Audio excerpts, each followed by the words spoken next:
لا حول ولا قوة إلا بالله العلي العظيم. أعوذ بالله من الشيطان اللعين الرجيم. بسم الله الرحمن الرحيم. الحمد لله رب العالمين والعاقبة للمتقين والجنة للموحدين والنار للعاصين وللكافرين. والصلاة والسلام والتحية والإكرام على رسول الأنام الرسول المسدد والنبي المحذب النبي الأمي المكي المدني الفرشي الهاشمي البتحي الأفتحي الذي أرسله الله بشيرا ونذيرا بين يدي الساعة رحمة للعالمين شفيع المذنبين مولانا حبيب إله العالمين أبي القاسم المصطفى محمد.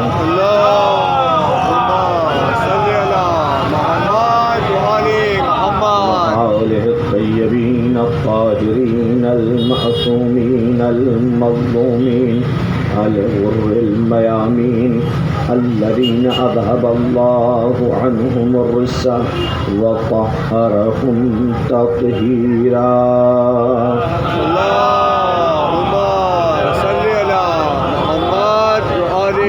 سيما الإمام المنتظر والحجة الثاني عشر صلوات الله وسلامه عليه. أما بعد فقد قال الله تعالى في كتابه المبين وهو أصدق الصادقين وقوله الحق. بسم الله الرحمن الرحيم. قل لا أسألكم عليه أجرا إلا المودة في القربى. صلوات پر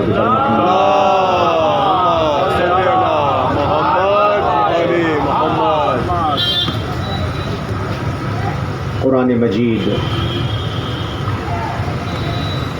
جو کہ قیامت تک کے لیے کتاب ہدایت ہے،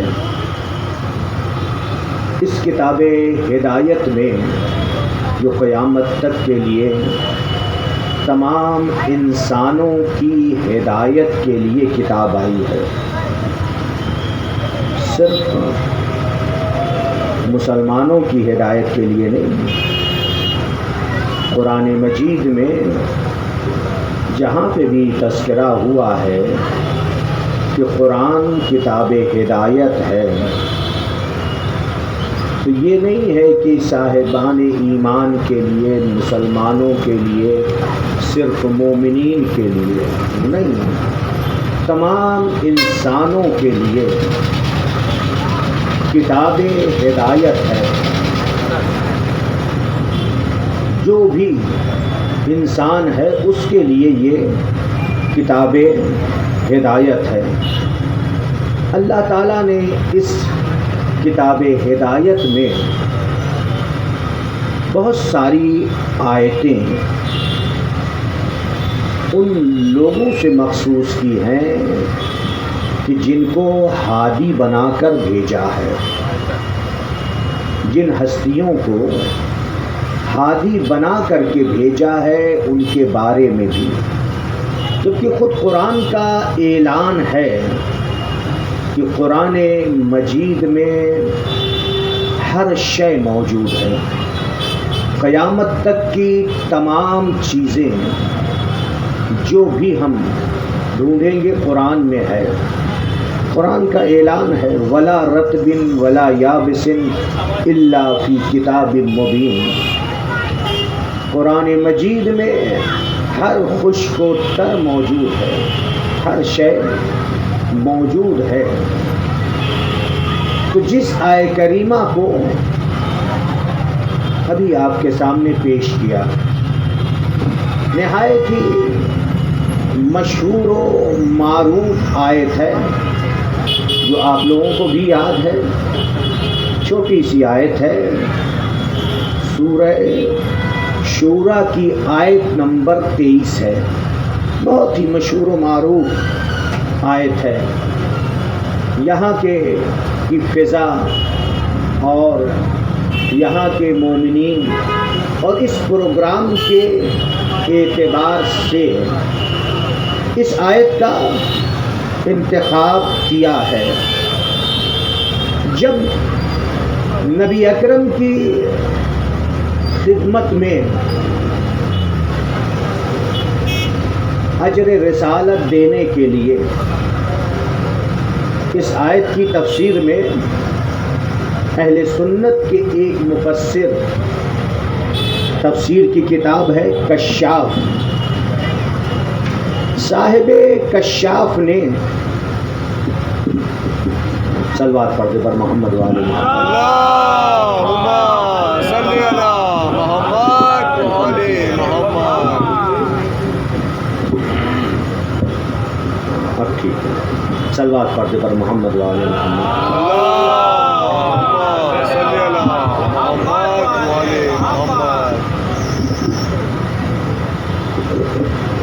شکریہ. مفسر اہل سنت ہیں، مفسر قرآن ہے، اہل سنت سے مشہور کتاب ہے ان کی تفسیر کشاف. تفسیر کشاف میں انہوں نے اس آئے مودت کے سلسلے میں بیان کیا ہے کہ کچھ لوگ مال و دولت لے کر آئے تھے نبی اکرم کو اجر رسالت دینے کے لیے. دولت جو نبی نے 23 سال زحمت کی، 13 سال مکے میں اور 10 سال مدینے میں، اس کی اجرت دینے کے لیے آئے. اس وقت یہ آیت نازل ہوئی کہ اے پیغمبر ان سے کہہ دیجئے ہم اجر رسالت کچھ نہیں چاہتے، صرف ہمارے قرابت داروں سے مودت اختیار کریں. بس نبی نے جو اتنی زحمت کی،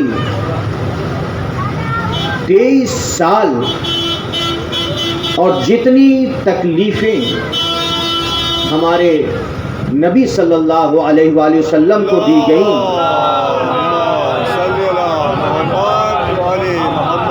کسی بھی نبی کو اتنی تکلیف نہیں دی گئی. خود نبی اکرم نے فرمایا ہے کہ مجھ کو جتنی اذیتیں پہنچائی گئی ہیں، اتنی اذیت، اتنی تکلیف کسی بھی نبی کو نہیں پہنچائی گئی. کس کے لیے؟ اسی دین اسلام کے لیے، شریعت کے پہنچانے کے لیے. تو جو نبی اکرم نے دین اسلام کو پہنچایا، شریعت پہنچائی، اس شریعت کی اجرت دینا چاہتے تھے. تو اس وقت یہ آیت نازل ہوئی کہ اے پیغمبر کہہ دیجئے کہ میں اس کی اجرت کچھ بھی نہیں چاہتا ہوں، صرف تم سے یہ چاہتا ہوں کہ تم میرے قرابت داروں سے مودت و محبت اختیار کرو. صلوات پڑھتے پر محمد والے محمد.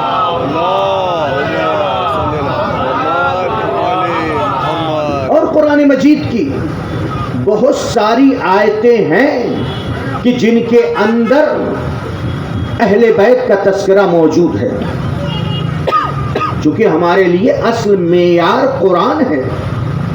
قرآن نے کسی کی محبت کا حکم نہیں دیا، کسی بھی محبت کا، یعنی نبی سے تعلق رکھنے کے حوالے سے قرآن نے یہ نہیں کہا کہ فلاں سے محبت کرو، فلاں سے محبت کرو، فلاں سے محبت کرو، فلاں سے محبت کرو. نہیں، قرآن نے پیغمبر سے یہ کہلایا کہ اے میرے حبیب کہہ دیجئے کہ تم میرے قرابت داروں سے مودت و محبت اختیار کرو.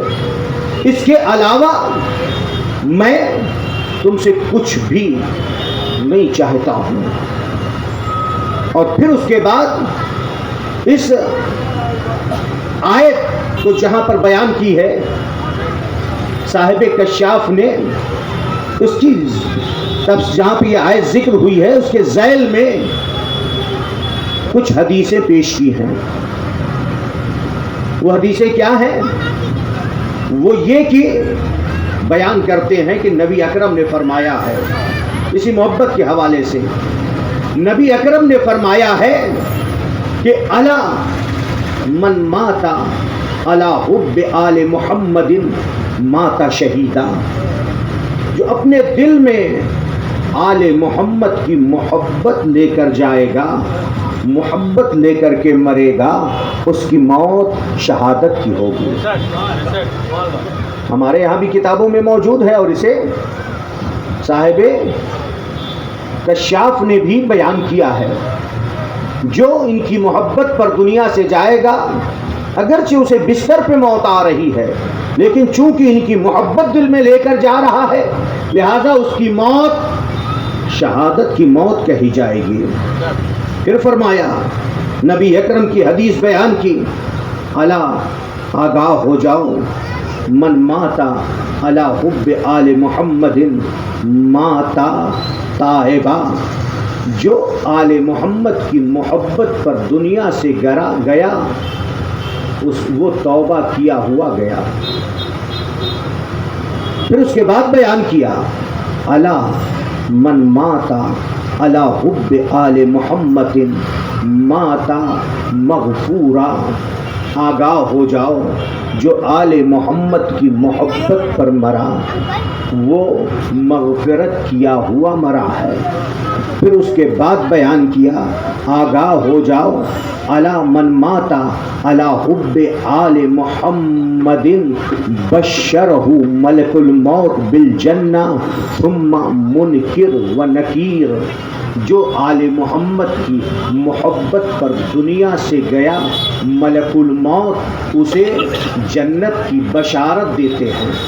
توجہ رکھیے گا، ملک الموت جو قبض روح کے لیے آتے، حضرت اسرائیل، روح کتنی سختیوں سے نکلتی ہے، کتنی تکلیف ہوتی ہے، جو کتابوں میں بیان کیا گیا ہے.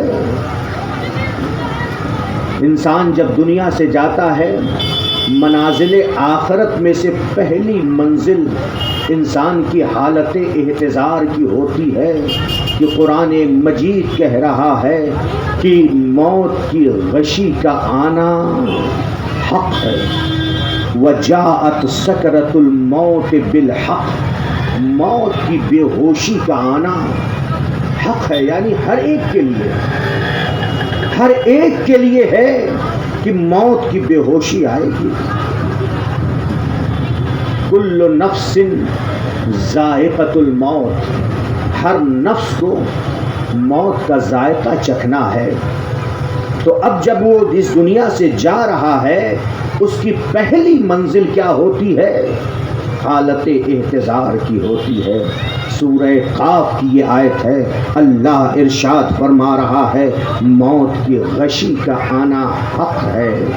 ذالک ما کنت منہ تحید، یہ وہ چیز ہے کہ جس سے تم بھاگا کرتے تھے.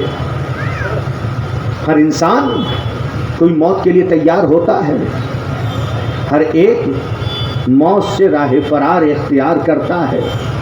کوشش یہی ہوتی اور ہے بھی کہ انسان کوشش کرے، اگر کوئی ایسی بیماری ہو گئی ہے علاج کرے، معالجہ کرے. ہر مذہب میں یہ حکم ہے، اسلام میں بھی یہی حکم ہے. لیکن جب وقت پورا ہو جائے گا، جب وقت پورا ہو جائے گا، اسے کوئی بچا نہیں سکتا ہے. قرآن مجید کہہ رہا ہے وَالْتَفَّتِ السَّاقُ بِالسَّاقِ قِيلَ مَنْ رَاقٍ، آواز دی جائے کہ جب موت کا وقت قریب ہو جاتا ہے، آواز دو، بلاؤ کسی پھونک جھاڑ کرنے والے کو، کسی ڈاکٹر کو بلاؤ، کسی حکیم کو بلاؤ، کسی طبیب کو بلاؤ جو تمہیں بچا سکے. کوئی کسی کو بچا نہیں سکتا ہے جب وقت پورا ہو جاتا ہے لمحہ بھر کے لیے انسان نہ آگے بڑھ سکتا ہے نہ پیچھے ہٹ سکتا ہے جب وقت پورا ہو جاتا ہے. یہ اور بات ہے کہ ہم لوگ یہ کہتے ہیں کہ اگر ہم ٹائم پہ ڈاکٹر کے ہاں لے کر پہنچ گئے ہوتے, علاج ہو گیا ہوتا, ٹائم پہ علاج ہو گیا ہوتا تو یہ بچ جاتا. نہیں, جب وقت پورا ہو جائے گا تو کوئی نہ ڈاکٹر بچا سکتا ہے, نہ حکیم بچا سکتا ہے, نہ کوئی معالج بچا سکتا ہے. وقت پورا ہو جانے پر اسے دنیا سے جانا ہے. ایک وقت مقرر ہے نا, ایک وقت انسان کے جانے کا اس دنیا سے مقرر ہے, اسے اس دنیا سے جانا ہے. تو اب جب وہ دنیا سے جاتا ہے تو یہ جان اتنی آسانی سے نہیں نکلتی ہے, بہت ہی سختیوں کے ساتھ نکلتی ہے. جس کے اعمال جیسے ہوں گے اس کے مطابق اس کی روح قبض ہوتی ہے. یہ محبت, جس محبت کا تذکرہ چل رہا ہے, یعنی اہل بیت جو اللہ تعالیٰ نے قرآن مجید میں اپنے پیغمبر سے یہ کہلایا ہے, اے میرے حبیب کہہ دیجئے کہ تم میرے اہل بیت سے, قرابت داروں سے مودت اختیار کرو. اس محبت کی وجہ سے جو یہاں پر حدیث بیان کی ہے, تفسیر کشاف میں نبی اکرم نے فرمایا ہے جس کے دل میں ان کی محبت ہوگی, مودت ہوگی, اگرچہ روح کا نکلنا سخت ہے لیکن وہی ملک الموت, وہی حضرت اسرائیل جو روح کو سختیوں سے نکالتے ہیں, لیکن جس کے دل میں ان کی محبت ہوگی, نبی اکرم فرماتے ہیں بشرہ ملک الموت بالجنہ, ملک الموت اسے جنت کی بشارت دیں گے. صلوات پڑھتے بر محمد والے محمد.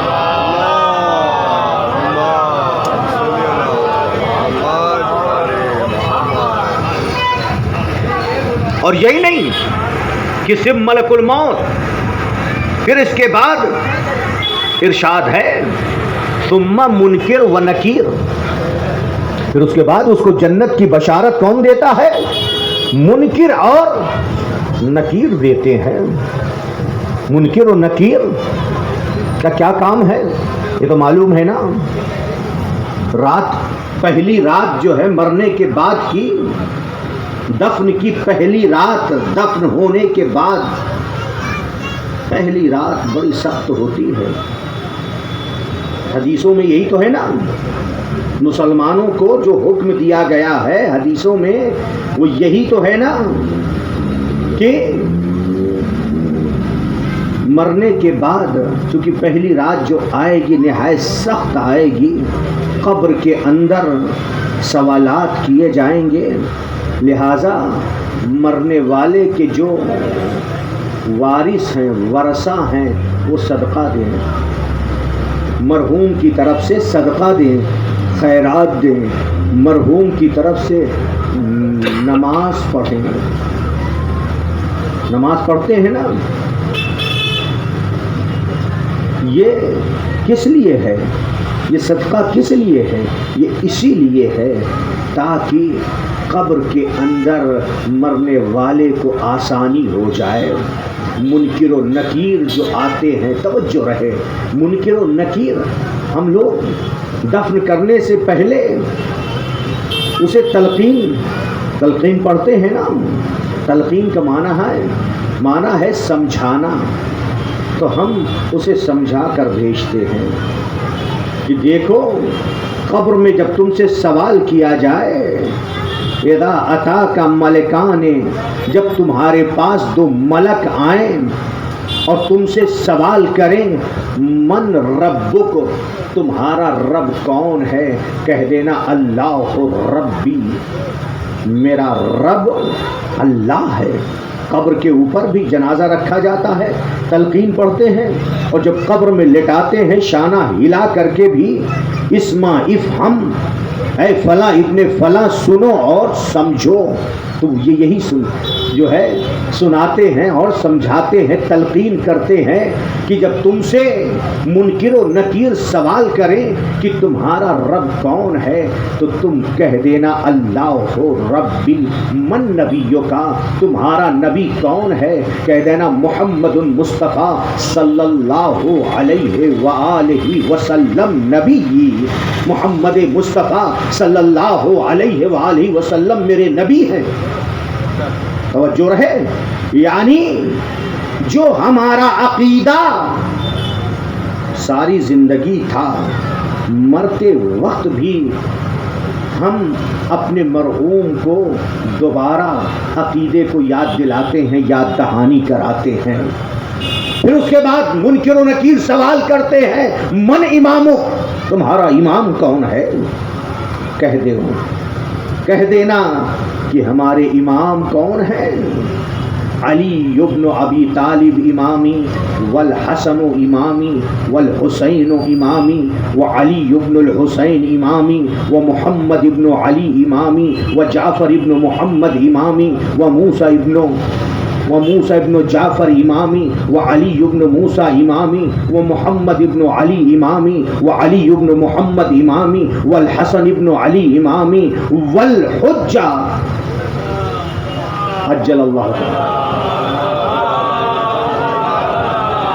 امامی. یہ ہمارا عقیدہ ہے. جو عقیدہ ہے وہ میں آپ کے سامنے بیان کر رہا ہوں تاکہ سب جانیں کہ ہمارا عقیدہ کیا ہے. قبر میں یہ پوچھا جائے گا. پھر اس کے بعد کیا سوال ہوگا؟ پھر سوال یہ ہوگا ما دینوں کا، تمہارا دین کیا ہے؟ کہہ دینا ہمارا دین الاسلام الدینی، اسلام میرا دین ہے. تم سے پوچھا جائے تمہاری کتاب کیا ہے تو کہہ دینا القرآن و کتابی، قرآن میری کتاب ہے. تم سے پوچھا جائے کہ تمہارا قبلہ کیا ہے تو کہہ دینا الکعبۃ قبلتی، کعبہ میرا قبلہ ہے.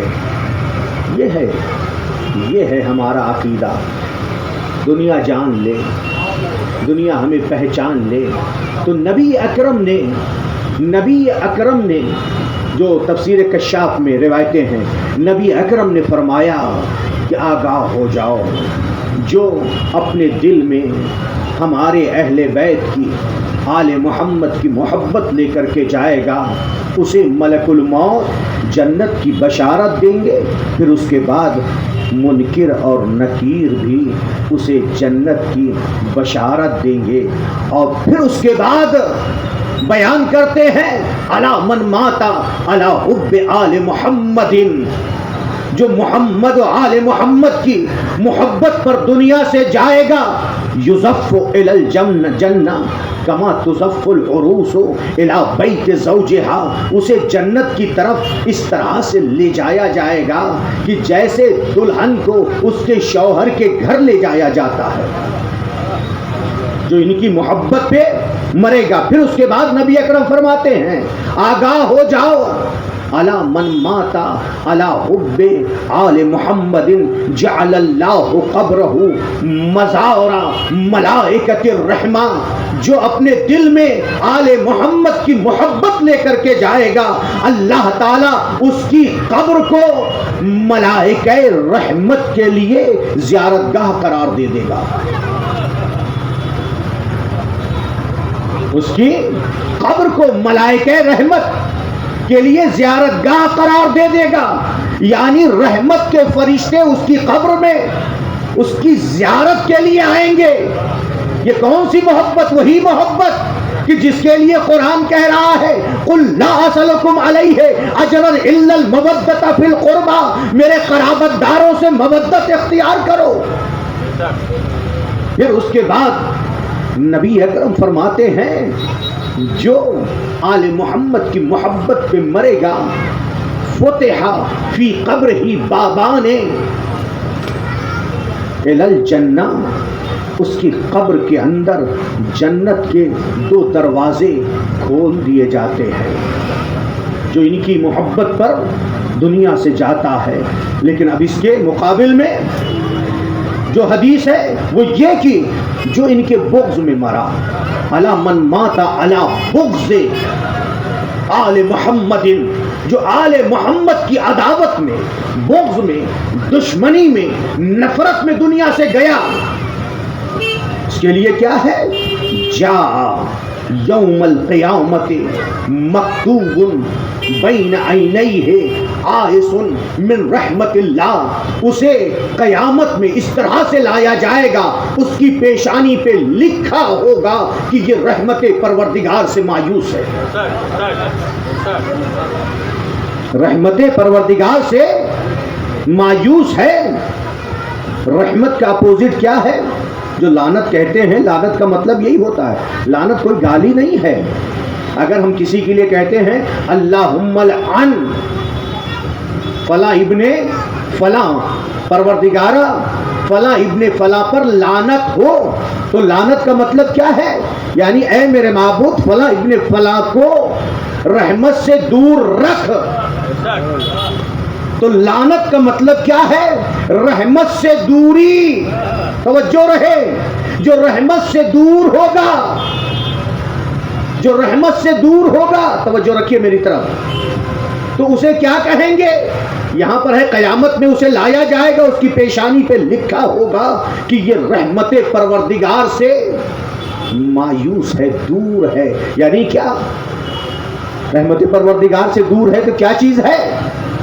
گویا اس کی پیشانی پہ لکھا ہوگا کہ یہ ملعون ہے. توجہ رکھیے گا.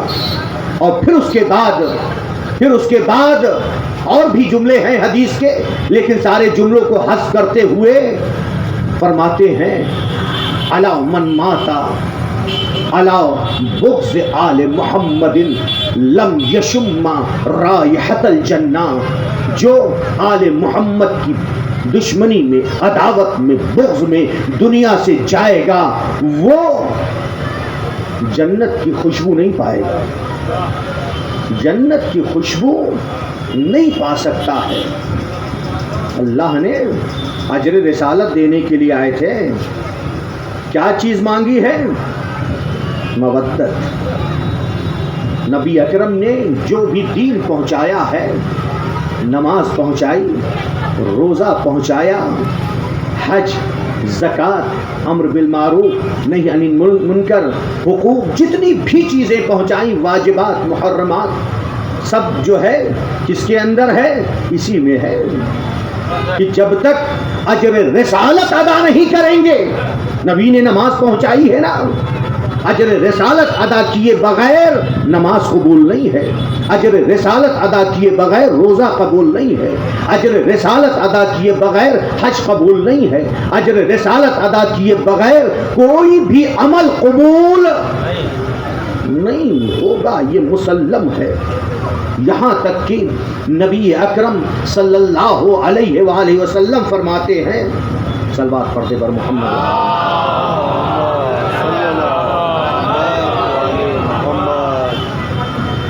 آپ کا ارشاد گرامی ہے، آپ فرماتے ہیں لو ان عبدا عبد اللہ مثل ما قام نوح فی قومہ. توجہ رکھیے گا کہ اگر کوئی بندہ اللہ کی اتنی عبادت کرے کہ جناب نوح اپنی قوم میں جتنے سال تھے، جتنے سال جناب نوح نے قوم کے اندر رہ کر کے تبلیغ کی ہے، اتنے سال تک نبی اکرم کا ارشاد گرامی ہے لو ان عبدا عبد اللہ، اللہ کی اتنی عبادت کرے کہ جتنی جناب نوح نے تبلیغ کی ہے.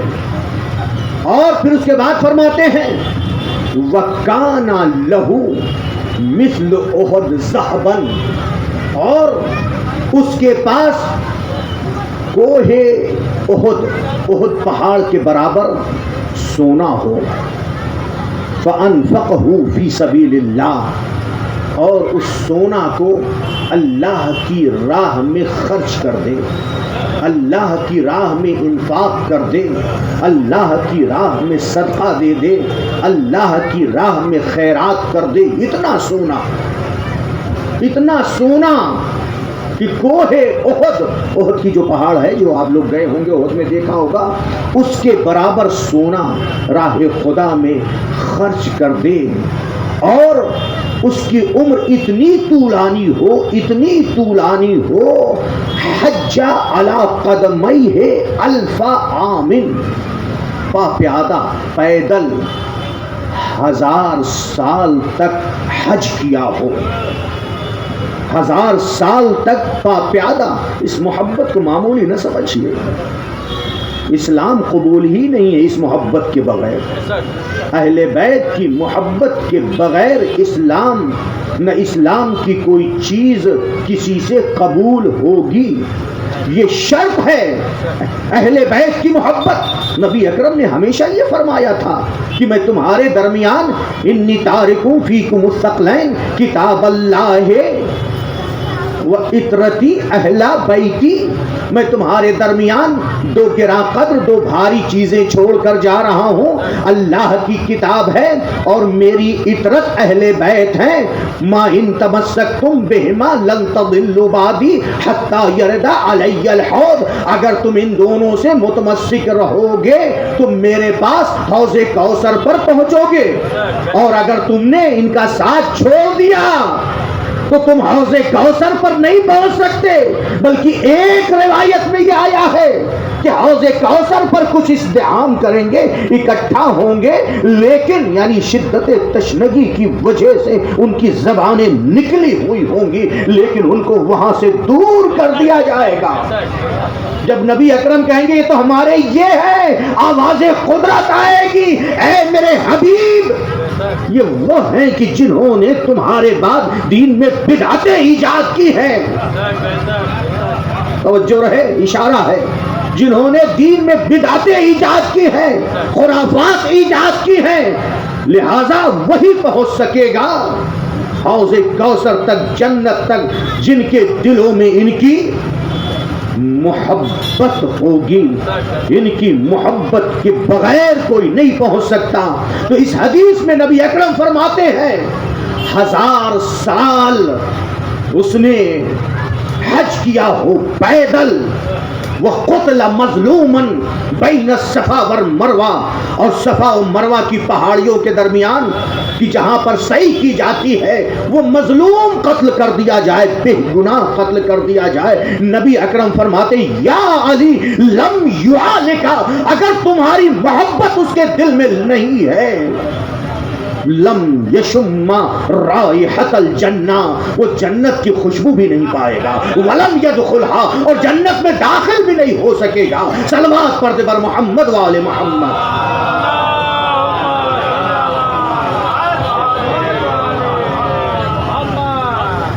تو یہاں پر مفسر قرآن کون ہے؟ صاحب کشاف نے بیان کیا، اور ایک جملہ اور بھی بیان کیا، نہایت سخت جملہ ہے، الا من موتا الا بغض آل محمد موتا کافرا، جو آل محمد کے بغض میں مرے گا وہ دنیا سے مسلمان نہیں جائے گا، وہ دنیا سے مسلمان نہیں جائے گا۔ قرآن کہہ رہا ہے کہ کوشش کرو کہ تم دنیا سے مسلمان جاؤ، کہ تمہیں جو موت آئے ایمان کی حالت میں موت آئے۔ ایمان کی حالت میں موت اسی وقت آئے گی جب ہم اجر رسالت ادا کریں گے۔ اگر ہم نے اجر رسالت ادا نہیں کیا ہے، چاہے جتنی ہم نمازیں پڑھ لیں، چاہے جتنے ہم روزے رکھ لیں، چاہے جتنا ہم حج کر لیں، اس وقت تک جب تک کہ ہم، قرآن کی آیت ہے قفوہم انہم مسئول، انہیں روکو، ان سے بھی پوچھنا ہے۔ کس کے بارے میں پوچھا جائے گا؟ کس کے بارے میں سوال کیا جائے گا؟ انہی کی اہل بیت کی مودت اور محبت کے بارے میں پوچھا جائے گا۔ ایک روایت میں آیا ہے کسی نے اتنی عبادت کی ہو، اتنی عبادت کی ہو کہ وہ عبادت کرتے کرتے جیسے مشق ہوتی ہے نا، مشق سے پانی نکال لیا جائے تو مشق چپک جاتی ہے، عبادت کرتے کرتے اس طرح سے وہ چپک گیا ہو، اتنی عبادت کی ہو، لیکن نبی اکرم فرماتے ہیں اگر اس کے دل میں ہمارے اہل بیت کی محبت نہیں ہے، اس کو جہنم میں ڈال دیا جائے، وہ جنت میں نہیں جا سکتا ہے۔ تو اللہ تعالیٰ نے ان کی مودت چاہیے، اور بہت سی چیزیں ہیں، لیکن یہ کامل وقت میں گنجائش نہیں ہے، اس لیے بات کو سمیٹ رہا ہوں۔ یہاں پر ہم گویا چہلم منانے کے لیے مجلس امام حسین علیہ السلام کی، امام حسین نے قربانی کس کے لیے دی ہے؟ کیا امام حسین کی جنگ یزید سے، یزید ابن معاویہ سے، حسین ابن علی کی کیا جنگ تخت و تاج کے لیے تھی، حکومت کے لیے تھی، سلطنت کے لیے تھی، اقتدار کے لیے تھی؟ نہیں، امام حسین کی جنگ یزید سے اسلام کے لیے تھی، شریعت کے لیے تھی، نماز کو بچانے کے لیے تھی، روزے کے لیے تھی، زکوٰۃ کے لیے، حج کے لیے، امر بالمعروف کے لیے، نہی عن المنکر کے لیے۔ اسی لیے امام حسین علیہ السلام کے لیے شیخ عباس امی نے مفاتح الجنان میں 15 زیارتیں نقل کی ہیں، ان زیارتوں کے اندر 10 زیارتوں میں یہ جملہ آیا ہے اشہد انک قد اقمت الصلاۃ وآتیت الزکاۃ وامرت بالمعروف ونہیت عن المنکر، میں گواہی دیتا ہوں آپ نے نماز قائم کی، آپ نے زکوٰۃ دی، آپ نے امر بالمعروف کیا، آپ نے نہی عن المنکر کیا۔ تو امام حسین نے نماز پڑھ کر کے نماز کو قائم کیا ہے، ورنہ امام حسین کے مقابل میں جو یزیدی تھے، 30,000 کا لشکر تھا، وہ بھی نماز پڑھتے تھے، وہ بھی روزہ رکھتے تھے، ان میں حافظان قرآن بھی تھے، لیکن حسینیوں کی نماز، حسین اور اصحاب حسین کی نماز وہ نماز ہے کہ انہوں نے نماز پڑھ کر کے نماز کو حیات عطا کی ہے، روزہ رکھ کر کے روزے کو زندگی عطا کی ہے، امر بالمعروف کر کے امر بالمعروف کو زندہ کیا ہے، نہی عن المنکر کر کے نہی عن المنکر کو زندہ کیا۔ قیامت تک کے لیے امام حسین نے انسانیت کو بچایا ہے۔ امام جعفر صادق علیہ السلام نے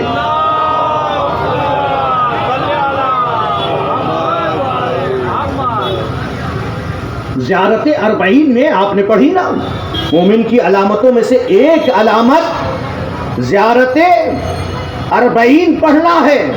اس کے اندر جو جملہ آیا ہے، چھٹے امام اپنے جد مظلوم کے لیے فرما رہے ہیں بدلا مہجتہ فیک لیستنقذ عبادک من الجہالہ وحیرت الضلالہ، میرے جد حسین نے، اے میرے معبود، بدلا مہجتہ اپنا خون جگر دیا ہے۔ مہجہ کس کو کہتے ہیں؟ خون جگر کو کہتے ہیں، ہر خون کو نہیں، بدن سے نکلنے والا ہر خون مہجہ نہیں کہلاتا ہے۔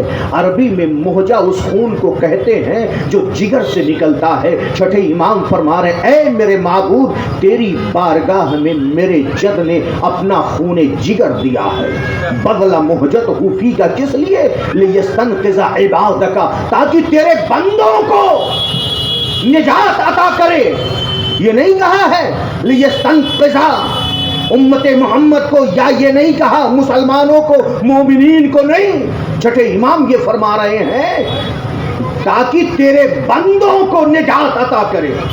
تو امام حسین کی قربانی انسانیت کے لیے تھی، انسانیت کو بچانے کے لیے تھی۔ یہاں پر جو جملہ آیا ہے تیرے بندوں کو نجات دینے کے لیے، کس سے، کس چیز سے نجات عطا کی ہے؟ من الجہالت وحیرت الضلالہ، جہالت سے، جہالت و نادانی سے اور گمراہی کی پریشانی سے، حیرانی و پریشانی سے نکالنے کے لیے میرے جد نے تیری بارگاہ میں اپنا خون جگر دیا۔ امام حسین نے اپنا خون جگر دے کر کے صرف اسلام کو نہیں بلکہ انسانیت کو بچایا ہے۔ اسی لیے بس کہنے دیجیے، آخری جملہ ہے پھر مسائل۔ اسی لیے امام حسین علیہ السلام کی کنیت ابو عبداللہ ہے۔ ابو عبداللہ کے معنی ہیں اللہ کے بندوں کے باپ، ابو عبداللہ۔ چونکہ کنیت عرب میں بڑے بیٹے کے نام سے ہوتی ہے، بڑی بیٹی کے نام سے، لیکن آپ کی کنیت، آپ کے بیٹے علی تھے، ابو علی ہونا چاہیے، لیکن آپ کی کنیت ابو عبداللہ ہے۔ وہ اسی لیے چونکہ امام حسین نے قربانی دے کر کے انسانیت کو بچایا، اللہ کے بندوں کو بچایا ہے، لہذا بندگان خدا کے باپ ہو گئے، اس لیے آپ کی کنیت ابو عبداللہ ہوئی ہے۔ امام مظلوم کی قربانی کو، واقعہ کربلا کو، عاشورہ کو لوگوں نے سمجھا ہی نہیں ہے۔ لوگ بہت آسانی سے کہہ دیتے ہیں، ہمارے مسلمان بحث کرنے آتے ہیں تو یہ بیان کر دیں گے کہ ایک طرف جو ہے حسین، ایک طرف یزید۔ نہیں، دو شہزادوں کی یہ جنگ نہیں تھی، یہ حق و باطل کی جنگ تھی، یہ جنگ حق و باطل کی تھی۔ امام حسین جب اشقیاء کے مقابل میں سب کو قربان کر چکے، سب کو، تاریخ انسانیت کی جو حسین نے قربانی پیش کی ہے وہ قربانی کسی نے نہیں پیش کی ہے، وہ قربانی کسی نے نہیں پیش کی ہے۔ ایک انگریز نے لکھا ہے، دائرۃ المعارف میں یہ موجود ہے کہ اللہ کی راہ میں 3 نے عظیم قربانی پیش کی ہے۔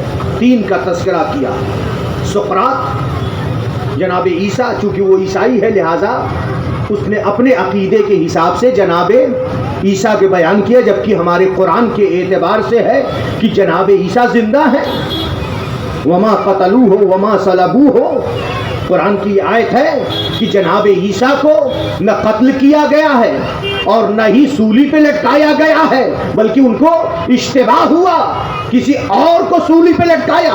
لیکن لکھنے والے نے اپنے عقیدے کے لحاظ سے، چونکہ عیسائی ہے لہذا اس نے یہ لکھا ہے کہ 3 نے تاریخ انسانیت میں جو عظیم قربانی پیش کی ہے وہ کسی نے نہیں پیش کی ہے۔ کیا لکھا؟ ایک سقراط کا نام لکھا اور دوسرا نام جو لکھا ہے وہ جناب عیسیٰ کا، اور تیسرا نام یہ لکھا ہے کہ مسلمانوں کے محمد کا نواسا۔ اور پھر اس کے بعد اس نے یہ لکھا ہے، دائرۃ المعارف میں یہ موجود ہے، اس نے یہ لکھا ہے لیکن محمد کے نواسے نے، محمد کے نواسے نے جو قربانی پیش کی ہے وہ ان دونوں نے بھی نہیں پیش کی، نہ سقراط نے پیش کی اور نہ ہی حضرت عیسیٰ نے۔ وہ عیسائی لکھ رہا ہے، جو محمد کے نواسے نے قربانی پیش کی، لکھتا ہے کہ دین کے لیے، اللہ کے لیے پورا اپنا گھر قربان کر دیا، پورا اپنا گھر قربان کر دیا۔ اور یہ سبب بھی بیان کیا کہ سقراط نے صرف اپنی جان دی، عیسیٰ نے خود اپنی جان دی اس کے نظریے کے مطابق، لیکن حسین وہ ہے کہ جنہوں نے اپنا پورا سب کو قربان کر دیا، اپنے اصحاب کو قربان کیا، اپنے انصار کو قربان کیا، اپنے بیٹوں کو قربان کر دیا۔ معمولی چیز نہیں ہے دین کے لیے۔ اپنے کڑیل جوان علی اکبر کو قربان کیا، برابر کے بھائی عباس کو قربان کیا، بھانجوں کو قربان کیا، بھتیجوں کو قربان کیا، چچا زاد بھائیوں کو سب کو قربان کر دیا۔ اور یہ جتنے تھے کربلا میں بنی ہاشم میں سے سب یہ اولاد ابو طالب میں تھے، ابو طالب کا خون ہر ایک کی رگ میں تھا۔ نبی اکرم کے اور بھی چچا تھے نا، لیکن کسی کی اولاد بنی ہاشم میں سے کربلا میں کسی اور کی اولاد نہیں تھی، جتنی بھی اولاد تھی وہ کون تھی؟ جناب ابو طالب کی تھی۔ اس سے اندازہ کیجئے کہ جناب ابو طالب کا خون کتنا پاکیزہ ہے۔ پھر اس کے بعد وہ لکھتا ہے کہ سب سے بڑی مظلومی محمد کے نواسے حسین کی وہ یہ ہے کہ وہ اپنے 6 مہینے کے بچے کو لے کر کے گیا تھا پانی پلانے کے لیے۔ کسی بھی قوم میں ہے کہ 6 مہینے کے بچے کو اگر پیاسا ہو، چھوٹا بچہ ہو، ہر قوم میں ہے کہ پانی پلا دیا جائے، لیکن حسین مظلوم نے جب صدائے استغاثہ بلند کی تھی، حل من ناصر ینصرنا حل من مغیث یغیثنا، کیا کوئی ہے میری آواز پر لبیک کہے، میری مدد کو پہنچے؟ کوئی نہیں تھا کہ جو آواز استغاثہ پر لبیک کرتا۔ امام مظلوم یہ کو تنہا ہے، سب کو قربان کر چکے ہیں۔ ایک مرتبہ امام حسین نے اپنے چاہنے والوں کو نام بنام پکارنا شروع کیا، اے مسلم ابن عقیل کہاں ہو، اے ہانی ابن عروہ کہاں ہو، اے حبیب ابن مظاہر کہاں ہو، اے بیٹا علی اکبر کہاں ہو، قاسم کہاں ہو، عباس کہاں ہو، ایک ایک کر کے نام بنام پکارا۔ اور پھر اس کے بعد کہتے ہیں مالی انادیکم، آج مجھے کیا ہو گیا ہے، یا ابطال الصفا و یا فرسان الحجا، اے میرے شیرو، اے میرے بہادرو، مالی انادیکم فلا تجیبونی، آج مجھے کیا ہو گیا ہے کہ میں تم کو ایک ایک کر کے نام بنام پکار رہا ہوں لیکن کوئی میری آواز پر لبیک نہیں کہہ رہا ہے۔ جناب علی اصغر 6 مہینے کے تھے، جھولے میں تھے، جب حسین کی آواز استغاثہ کو سنا خود کو جھولے سے گرا دیا۔ بیبیوں میں کوہرام عظیم برپا ہوا، تمام بیبیوں میں جب گریہ ہونے لگا، امام مظلوم در خیمہ پر آئے، جناب زینب سے کہا اے بہن زینب ابھی حسین زندہ ہے، کیوں گریہ کی آواز بلند ہوئی؟ جناب زینب نے فرمایا اے بھیا ماجائے نے خود کو جھولے سے، اے بھیا علی اصغر نے، اے میرے ماجائے علی اصغر نے خود کو جھولے سے گرا دیا ہے۔ امام مظلوم نے کہا اے بہن رباب سے کہو علی اصغر کو مجھے لا کر کے دے، میں اشقیہ کے مقابل میں جاتا ہوں، سوال آپ کرتا ہوں، پانی مانگتا ہوں، شاید کم سن سمجھ کر پانی پلا دے۔ امام مظلوم لے کر کے چلے، اشقیہ کے مقابل میں پہنچے اور جناب علی اصغر کو، میری طرف آپ لوگ دیکھیے، جناب علی اصغر کو اپنے ہاتھوں پر اس طرح سے لے کر کے اشقیہ کی طرف جا رہے تھے اور آ رہے تھے اور یہی کہہ رہے تھے افلا تنظرون الی ولدی کیف یتلظى من العطش، کیا تم میرے بیٹے، میرے 6 مہینے کے بچے کو نہیں دیکھتے ہو کہ پیاس کی وجہ سے کس طرح سے جانبلب ہے؟ اگر تمہارے گمان میں یہ ہے کہ میں قصوروار ہوں، میرا یہ بچہ تو قصوروار نہیں ہے، آؤ اسے اپنے ہاتھ، آؤ اسے تم پانی پلا دو۔ لیکن کوئی آگے نہ بڑھا پانی پلانے کے لیے۔ پھر امام مظلوم نے جناب علی اصغر کو جلتی ہوئی ریت پر لٹایا اور لٹانے کے بعد کہا آؤ تم اپنے ہاتھ سے پانی پلا دو، اگر تمہارے خیال میں ہے اس بچے کے بہانے میں پانی پینا چاہتا ہوں، آؤ تم اپنے ہاتھ سے پانی پلا دو۔ لیکن ایسے سنگ دل یہ شقی تھے، کوئی آگے نہ بڑھا کہ جناب علی اصغر کی پیاس کو بجھا دیتا، جناب علی اصغر کو پانی پلا دیتا۔ امام مظلوم نے اپنے 6 مہینے کے بچے کو اپنے ہاتھوں پہ اٹھایا اور اٹھانے کے بعد کہا اے بیٹا علی اصغر تم بھی تو حجت خدا کے لال ہو، اپنی حجت کو ان کے اوپر تمام کر دو۔ امام نے کہا ہے بیٹا اپنی حجت کو تمام کر دو۔ جناب علی اصغر نے ایک مرتبہ اشقیہ کا رخ کیا اور اشقیہ کی طرف رخ کرنے کے بعد اپنی سوکھی ہوئی زبان کو اپنے پپڑائے ہوئے ہونٹوں پہ پھیرنا شروع کر دیا، یعنی جناب علی اصغر نے حجت کو تمام کر دیا، یعنی جناب علی اصغر خود اپنی بے زبانی سے اپنی زبان کو ہونٹوں پہ پھیر کر کے جناب علی اصغر گویا پانی طلب کر رہے تھے۔ میں پیاسا ہوں، آؤ مجھے پلا دو، لیکن کوئی آگے نہ بڑھا۔ ارے اشقیاء نے جب جناب علی اصغر کی حالت دیکھی تو اب اشقیاء سے بھی یہ منظر نہ دیکھا گیا اور اپنے منہ کو پھیر کر رونا شروع کر دیا۔ عمر سعد نے جب اپنی فوج کی یہ حالت دیکھی، عمر سعد رکاب پر بلند ہوتا ہے اور رکاب پر بلند ہو کر کے آواز دیتا ہے، اینا اینا ہرملا اقطع کلام الحسین، اے ہرملا تو کہاں ہے، آ اور حسین کے کلام کو منقطع کر دے۔ ہرملا آگے بڑھا، پانی پلانے کے بجائے کیا انسانیت میں کہیں ایسا ہوا ہے کہ 6 مہینے کے بچے کو باپ پانی پلانے کے لیے لے کر آیا، حسین پانی مانگ رہے ہیں، پانی تو نہ پلایا لیکن تیر سے مارا۔ ہرملا نے 3 بال کے تیر کو چلہ کمان میں جوڑا، جناب علی اصغر کے گلے کا نشانہ لیا، تیر کو ہوا میں رہا کیا، تیر سنسناتا ہوا چلا، 3 بال کا تیر جناب علی اصغر کے حلقوم پہ لگا۔ مقتل کا جملہ ہے کہ تیر نے جناب علی اصغر کا گلا نہیں چھیدا بلکہ اس 3 بال کے تیر نے جناب علی اصغر کو ذبح کر دیا۔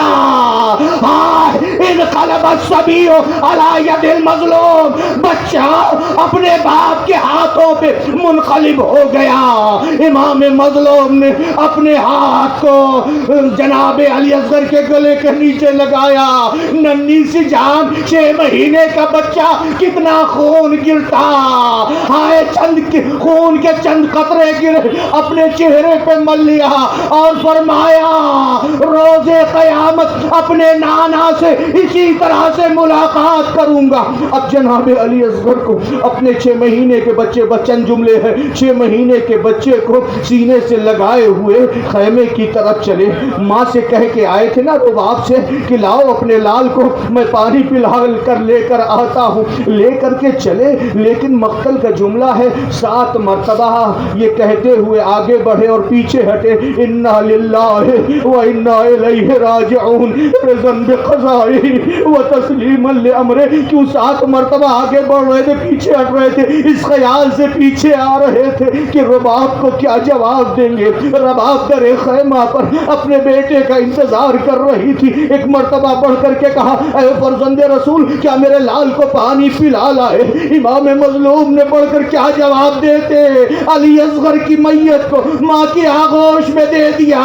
آئے جب ماں نے دیکھا گلا چدا ہوا ہے، من کا ڈلا ہوا ہے، کرتا خون سے رنگین ہے، طرف کر کے آواز دی، اے بیٹا علی اصغر کیا تم جیسے بچے بھی راہ خدا میں نہر کر دیے جاتے ہیں؟